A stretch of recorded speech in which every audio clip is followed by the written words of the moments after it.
story tonight is a special man in the history of Case Western Reserve in a lot of different ways. His name is Nobby Lewandowski. Nobby earned his Case Western Reserve University MBA degree in 1964.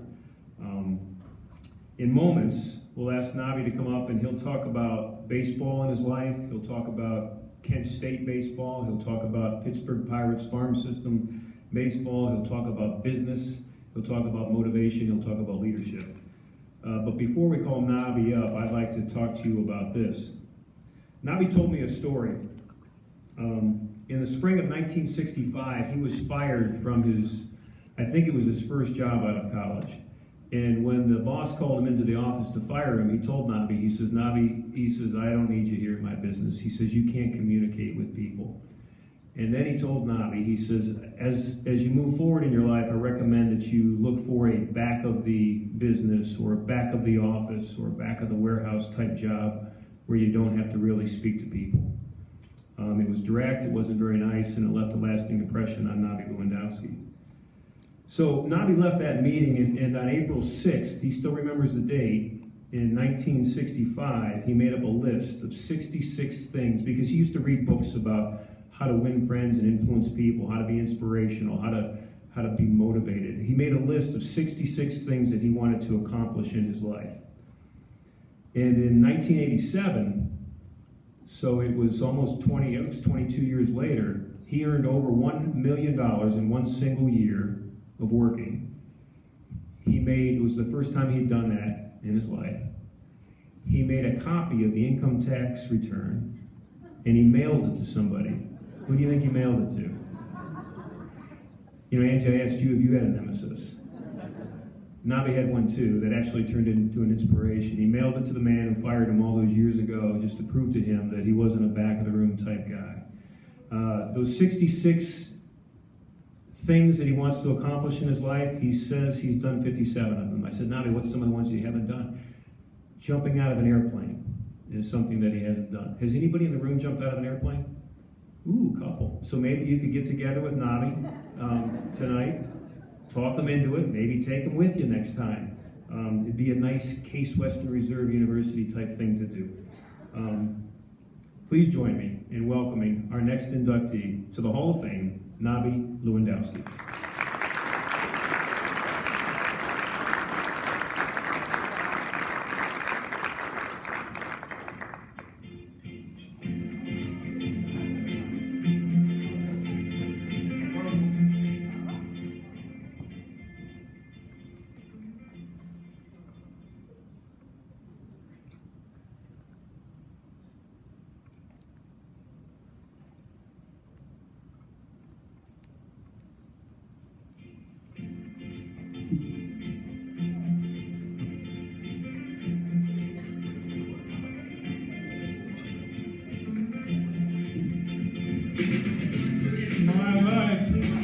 Someone who needs me, someone I've needed so long. For once I'm afraid I can go where life leads me. Somehow I know I'll be strong. For once I can touch what my heart used to dream of, long before I knew. Oh, someone warm like you would make my dreams come true. Yeah, yeah, yeah, yeah.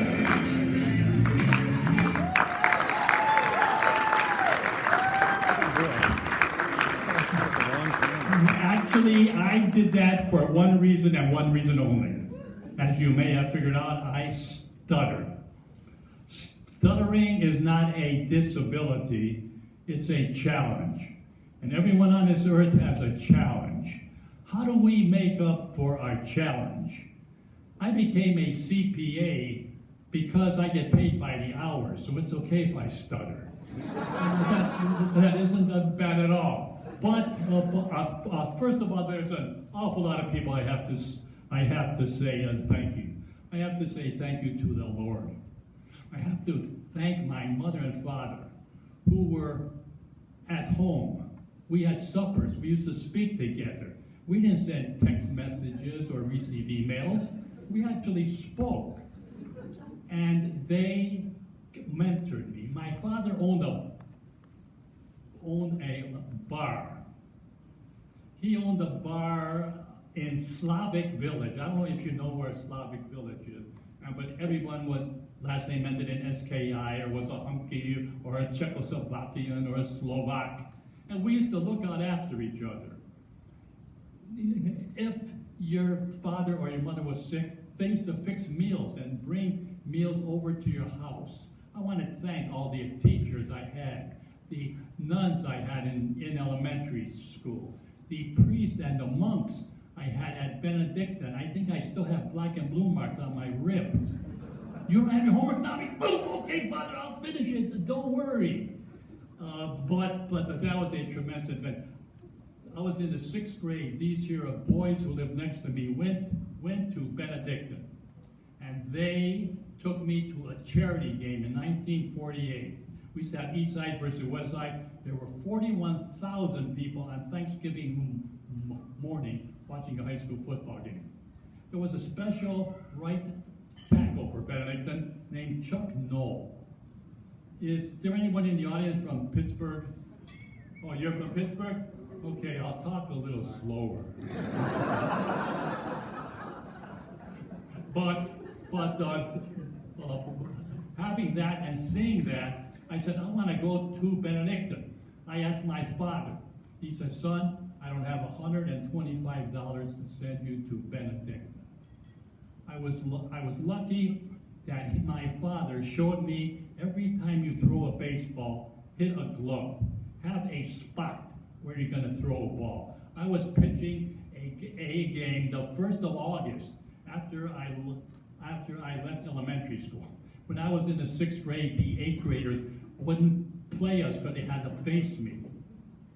I'm 14 years old. I'm going to go to South High School, and I pitch a baseball game, very good game, and we win the city championship. We are happy. We are jumping around. A priest comes walking out of the stands. He says, congratulations. I said, thank you, Father. He said, have you ever heard of, how would you like to go to Benedictine? I said, I would love to, but my father can't afford it. He said, I'm going to ask you once again, how would you like to go to Benedictine? I said, I would love to. He said, then you're going to Benedictine. Father Robert was a minor league pitcher in the Philadelphia Phillies baseball organization, and he taught accounting. Talk about something changing your life for the good. But so I was elected Mr. Benedictine, all city football, baseball, and on and on and on. Woody Hayes was at my house offering me a football scholarship. But I had 3 concussions my senior year of football at the Benedictine. I was lucky I could throw a baseball. I was the first baseball scholarship in the history of Kent State University. They took a chance on a certain Eastern European who could throw a baseball. Thank you, Kent State University. It was very good. Kent State at Benedictine, I graduated from there. They confused my grade point average with my earned run average. Thank you, Kent State and Benedictine. Ouch. That'll be a secret. I don't want them to find out. Then I signed a professional baseball contract. In the winter, I worked on my MBA, Western Reserve University. The first year after that, I came home, I baked pies at the A&P Bakery from 11 till 7 a.m. after I went to school. Then I went back out. Then I worked in the Case Business Office in 1961. Case Institute. I go all the way back to having a connection back in 1961. I want to thank all my friends, infielders, outfielders, and batters. They made me look good. I won games. They used to suck up everything in the infield. He's out. And so you have to thank, because we were a complete baseball team. I also have to thank, we are a Division III school. Ohio State is a Division I school. We are beating them 1-0 because we got Barbara Snyder. Thank you, Barbara. Thank you. But baseball was a way of a life for me for just ever and ever and ever. Benedict and I won a bunch of honors and Kent State University. When I got out of Benedict, and as I said, Woody Hayes offered me a football scholarship, but I had 3 concussions my senior of high school football. My real good friends say that explains a lot. So maybe it does. My best friend and roommate at Kent State University, Lou Holtz. I'm sure you heard of Lou Holtz. Lou Holtz speaks with a lisp. He speaks like this. We lived at the end of the hall, and we refer to our hall as the disability wing. What would the chances have been that he and I would be paid motivational speakers? I love America. What a tremendous opportunity we have had. And it was because we didn't say, nobody likes us because I don't speak right and I stutter. No, we all have challenges. Life is not a rehearsal. You may believe in reincarnation, but you may come back as a dog. Accept what you have and do the very, very best which you are able to do. I wanted to build a baseball field called Nobby's Ballpark. I wanted to build it at Kent State University because they gave me a baseball scholarship. I read a saying by Marilyn Monroe, sometimes things fall apart so that better things can fall together. Marilyn Monroe said that. Look at what we have here now at Case Western Reserve. We have a baseball team led by Matt Englander, who's a real good baseball coach, but he's not going to get me to jump out of an airplane with him. So an awful lot of real good things. This year, being in the Spartan Hall of Fame matches of Benedictine and Kent State and the city of Akron and the Greater Cleveland Hall of Fame. And on the 100th anniversary of the Ohio Society of CPAs, they selected me as one of the most influential CPAs in Ohio. Thank you, April 6, 1965. Telling me that I should work in a back office where I can work on facts and figures and I don't have to communicate with people. That's what we need. When we face adversity, we have to say, there's only one, yes you can, and no you can't. And if you say you can't do something, you can never do it, because you have to believe it in your heart, in your head, and you have to say, get out of my way, because I'm going to do this. Writing things on a piece of paper, very significant. How do you cross off a wish? How do you cross off, I'm going to meet one new person every day. I go everywhere. Hi, Nobby, leave me alone. I want to eat with Pat. And I are just eating. But meet one new person every day. And I religiously to do that. I know an awful lot of people. Gary Pillar, a graduate of Benedictine High School, is the way I found out that Case Western Reserve was going to build a baseball field. Wow, what a coincidence. Gary, who is going to be up here with me later, is the main reason that there's a baseball field here. He didn't write out a check or anything, but he made me aware of it. Awareness is often a very important factor. So you heard I played baseball for 3 years. I worked in a big 8 accounting firm where I got fired. Then I went to work at Leaseway Transportation. Then I went to work for a local accounting firm. And I said, no, I think I can open up my own CPA firm. Opened up a CPA firm, me and an assistant in 1970. 1992, when I was 55 years old, I sold to my employees. We had 38 people. We're the 18th largest CPA firm in Northeastern Ohio. We have offices in Medina and on Rockside. I sold to my employees. What do I do now?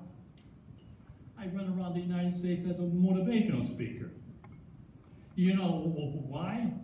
Because April 6, 1965, I went home and I told my wife, we had our first child, we were expecting our second child. I had one option. First option was I could just go home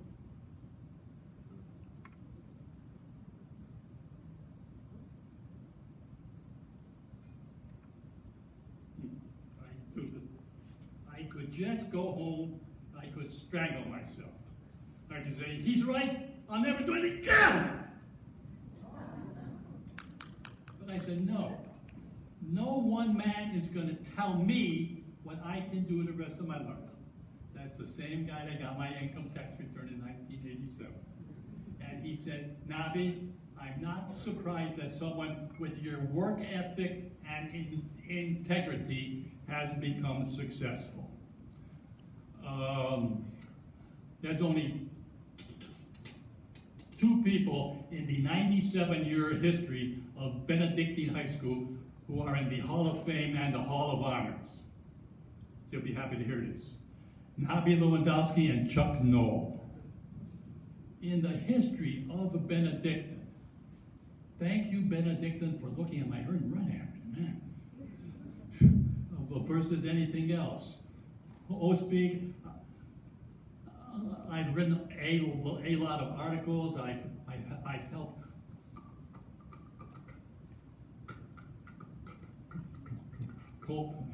I'll never say that word again. I've helped co-author 2 books. I sat next to Carly Simon at a meeting. I'm on the board of the American Institute for Stuttering out of New York. Carly Simon can't say her first name. She goes, but listen to her sing. James Earl Jones sits opposite me. He used to stutter. He went to the roar of the ocean and recited poetry so he would get rid of his stutter. John Stossel stutters. Whatever deficiency you may feel that you have, look at it as a challenge. Thank all the people that have helped you get to be where you are, but just say, look at how much more I can achieve if I quit feeling sympathy for myself and look at it and say one thing: if Nobby can do it, I can do it. Thank you to my family, my wife, my children, my grandchildren, Pat, everybody. Thank you, and thank you, Case Western Reserve, for saying we have 5 inductees who we really want, but we really need one more. And they picked me. Thank you, everyone. Oh, wait.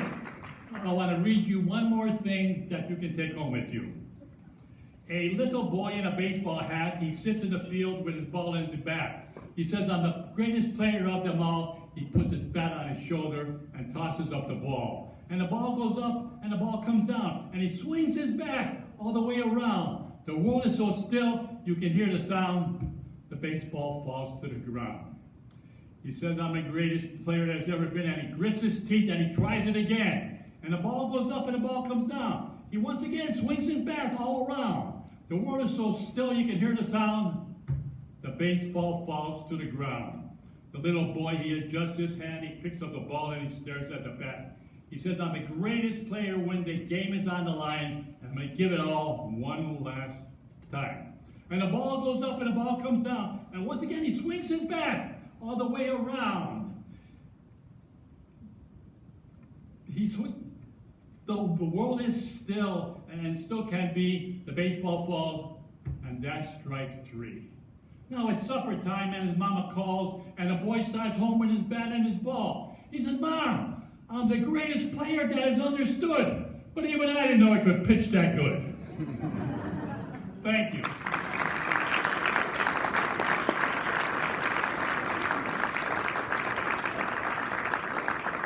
Please welcome Gary Pillar to the podium to present to Nobby.